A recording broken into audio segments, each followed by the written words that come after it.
The fall of Saigon, also known as the Liberation of Saigon by North Vietnamese or Liberation of the South by the Vietnamese government and known as Black April by anti-communist overseas Vietnamese, was the capture of Saigon, the capital of South Vietnam, by the People's Army of Vietnam and the National Liberation Front of South Vietnam, on April 30, 1975.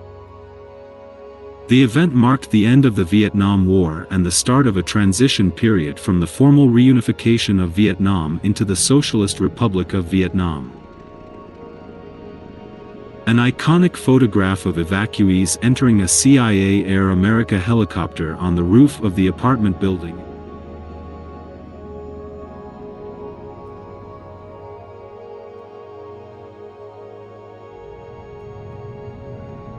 The original evacuation plans had not called for a large-scale helicopter operation at the United States Embassy. Helicopters and buses were to shuttle people from the embassy to the defense attaché office compound.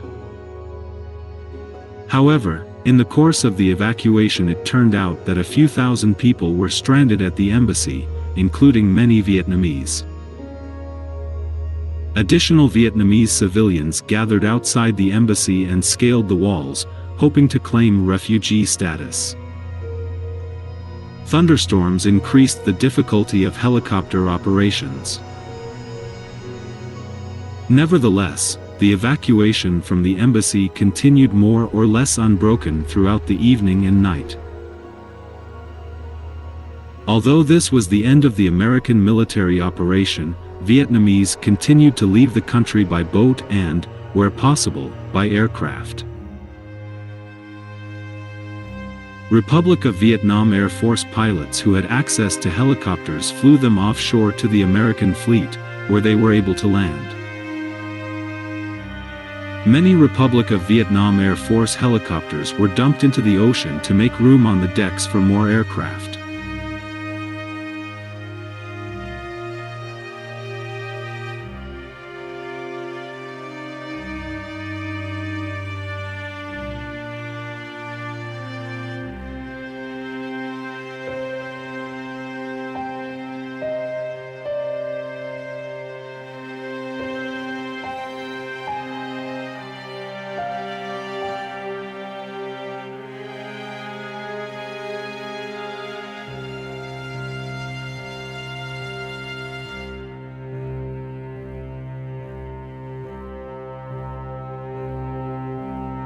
The U.S. State Department estimated that the Vietnamese employees of the U.S. Embassy in South Vietnam, past and present, and their families totaled 90,000 people.